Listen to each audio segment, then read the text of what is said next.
इस प्रदर्शन में कई जगहों पर आगजनी भी की गई है। वक्फ कानून को लेकर पश्चिम बंगाल में सबसे पहले प्रदर्शन कोलकाता में देखने को मिला था। जिस दिन वक्फ बिल पास हुआ था उसके अगले दिन ही कोलकाता में बड़ी संख्या में सड़कों पर लोग उतरे थे और बाकायदा लोगों ने हाथों में माइक लेकर गाड़ियों पर सवार होकर लोगों को भड़काया था और उसका असर अब दिख रहा है। बीरभूम, मुर्शिदाबाद जैसे शहरों में आगजनी की गई है। यह तस्वीर आपको मुर्शिदाबाद की दिखा रहे हैं पश्चिम बंगाल के, और अभी 2 दिन पहले भी मुर्शिदाबाद में कई गाड़ियों में आग लगाए जाने की, यहां तक कि पुलिस की गाड़ियों में भी तोड़फोड़ की तस्वीरें सामने आई थी। और ये तस्वीर मुर्शिदाबाद की एक बार फिर देखिए, लोग सड़कों पर उतरे हुए हैं, पुलिस कुछ नहीं कर पा रही है। पुलिस वहां मौजूद है लेकिन इनको पुलिस कंट्रोल नहीं कर पा रही है क्योंकि पुलिस को आदेश ही नहीं है कि इनको रोकना है। ये माहौल बिगाड़ते रहे, ये आगजनी करते रहे, लोग इनको उकसाते रहे लेकिन पुलिस कुछ नहीं करेगी।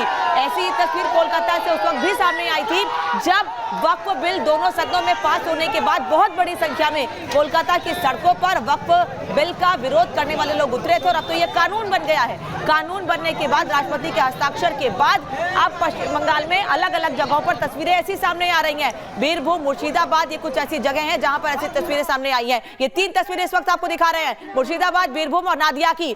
सबसे ज्यादा प्रदर्शन, हंगामा, माहौल खराब करने के प्रयास मुर्शिदाबाद में किए गए और अब धीरे धीरे असर पश्चिम बंगाल में अलग अलग जगहों पर भी इसका पहुंच रहा है। और ये असर उसका है मृदुल, जो कोलकाता में माइक लेकर लोगों को भड़काया गया था वक्फ बिल और कानून को लेकर। भड़काया गया, लोगों से कहा गया कि आपकी मस्जिदें छिन जाएंगी, मज़ार छिन जाएंगी और कहा कि हम कानून नहीं मानेंगे। मस्जिद से ऐसी तकरीर भी सामने आई है, कई मंचों से ऐसी तकरीर सामने आई है जो मुसलमानों को भड़का रही है और उसी का असर आप देखिए मुर्शिदाबाद में पहले दिन से प्रदर्शन चल रहा है जब से कानून बना है। अब ये प्रदर्शन बीरभूमि में देखिए आप कितनी बड़ी संख्या में लोग आ गए हैं, नादिया में भी ये प्रदर्शन शुरू हो गया है। लेकिन इस वजह से कल भी अनामिका जब सड़कों पर लोग उतरे, आगजनी की, कई सारे हाईवे को जाम कर दिया, सड़कों को जाम कर दिया, लोगों को परेशानी हुई है। और ये कल आप देखेंगे बड़ी संख्या में लोग जो हैं वो परेशान हुए हैं। उन्होंने आरोप लगाया कि अगर इस तरह से प्रदर्शन किया जाएगा किसी भी कानून को लेकर तो आम लोगों को परेशानी होगी। जिसे परेशानी है वो एक डेजिग्नेटेड जगह पर जाए, वहाँ पर प्रदर्शन करें, लेकिन यहाँ सड़कों को जाम किया जा रहा है। आप देखिए पीछे भी ट्रक खड़े हुए हैं जो हम तस्वीरें देख पा रहे हैं, बीच में सड़क को जाम कर दिया, आग लगा दी और नारेबाजी की जा रही है। लेकिन इन्हें नहीं पता कि ये विरोध करने क्यों आए हैं, कानून में क्या है, कानून क्या कहता है, आपके लिए क्या नुकसान है, क्या फ़ायदा है। बिना जानकारी के लोग सड़कों पर आ गए हैं और सिर्फ उनकी एक मांग है कि कानून वापस ले ले, लेकिन कानून में क्या है ये किसी को नहीं पता। दिल्ली से लेकर पश्चिम बंगाल तक हमने लोगों से बात करने की कोशिश की तो लोगों का यही कहना है ये काला कानून है। लेकिन क्यों काला कानून है, क्या है इसमें, क्या प्रस्ताव रखे गए हैं, क्या बिंदु है, क्यों कुछ नहीं पता है। सिर्फ भड़काया गया है और लोग सड़कों पर उतर आए हैं। ये बीरभूम की तस्वीर आपको दिखा रही हूँ, हाथों में बैनर पोस्टर है लोगों के, टेम्पो पर, ट्रकों पर सवार होकर लोग पहुंच तो रहे हैं और ऐसे में जो लोग पहुंच रहे हैं बड़ी संख्या में वो सड़कों को जाम कर रहे हैं। इन जगहों पर लंबा जाम लग रहा है, आम लोगों को दिक्कत हो रही है। नादिया में भीड़ एक पेट्रोल पंप में घुस गई और यहाँ जमकर उपद्रव भी किया है। नादिया की तस्वीर आपको दिखाने जा रहे हैं जहाँ पेट्रोल पंप में भीड़ घुस गई। तस्वीर देखिए बीरभूम नादिया की, जहां पर पेट्रोल पंप में लोग घुसे और वहां पर जमकर हंगामा किया है। अब सवाल यह है कि अगर वक्फ कानून को लेकर आपकी नाराजगी है तो आप पब्लिक प्रॉपर्टी को नुकसान क्यों पहुंचा रहे हैं, आम लोगों को नुकसान क्यों पहुंचा रहे हैं। इसी तरीके से गाड़ियों में आग लगाने की तस्वीरें सामने आई है। ये नादिया में पेट्रोल पंप पे बहुत बड़ी संख्या में लोगों की भीड़ इकट्ठी हो गई है और वहां उपद्रव किया गया है। ये लोग वक्फ कानून से ज्यादा उपद्रवी हैं, वक्फ कानून का विरोध करने से ज्यादा उपद्रवी लोग हैं जो सिर्फ और सिर्फ वक्फ कानून के नाम पर लोगों को भड़काने और उन जगहों का माहौल खराब करने की कोशिश कर रहे हैं। तस्वीर एक बार फिर देखिए नादिया की कि कैसे एक एक करके लोग घुसे और भीड़ इकट्ठी होती चली गई और बहुत बड़ी संख्या में लोग पेट्रोल पंप पर इकट्ठे हुए और वहां पर उपद्रव किया।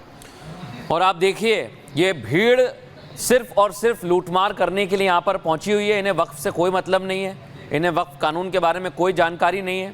आप देखिए एक पेट्रोल पंप पर घुसकर ये भी बताया जा रहा है कि वहाँ पर तोड़फोड़ की गई है, वहाँ पर इरादा लूट का भी लगता है क्योंकि आप देखिए इकट्ठा लोग दौड़ लगाकर पेट्रोल पंप के अंदर घुस जाते हैं और फिर वहाँ पर जमकर उपद्रव मचाया जाता है। हालांकि कुछ लोग वहाँ पर मौजूद हैं, रोकने की कोशिश भी करते हैं, लेकिन ये भीड़ आप देखिए कितनी बड़ी संख्या में हाथ में बैनर पोस्टर लेकर ये एक पेट्रोल पंप में चेंबर बना हुआ था वहाँ पर घुस गए और गजब का इन्होंने देखिए आप किस तरह से उपद्रव किया है। हालांकि इसे लेकर अब पूरी तरह से तैयारी की जा रही है और इन्हें सबक सिखाने के लिए पुलिस प्रशासन सड़कों पर ज़रूर है, लेकिन वो भी मूक दर्शक बनकर खड़ा हुआ है। अभी हमने पिछले दिनों भी बंगाल से तस्वीर देखी, आप इस तस्वीर को देखिए, बस इनकी संख्या गिनिए आप कितने लोग हैं।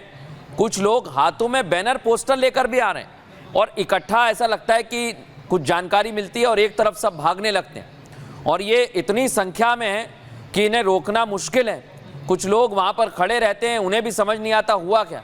लेकिन वक्फ कानून का ये कैसा विरोध है? एक पेट्रोल पंप में आप घुस जाते हैं और आप कह रहे हैं कि वक्फ कानून वापस लिया जाए। कानून का विरोध दूसरी तरफ है, तीसरी तरफ आप देखिए ज़रा, कहीं आगजनी हो रही है। वीरभूमि में अभी भी लोग सड़कों पर हैं और नादिया में एक पेट्रोल पंप के अंदर घुस गए। पश्चिम बंगाल में ही सबसे ज्यादा हिंसा सामने आ रही है। देश के किसी भी प्रदेश में ऐसी तस्वीर सामने नहीं आई है। अगर इसकी जगह उत्तर प्रदेश को देखें तो पहले ही वहां पर व्यवस्था कर ली गई थी। व्यवस्था इस बात की कि कोई माहौल ना खराब करे, लेकिन पश्चिम बंगाल में तो मुख्यमंत्री ही लोगों के लिए को ऐसे शब्दों इस्तेमाल कर रहे हैं।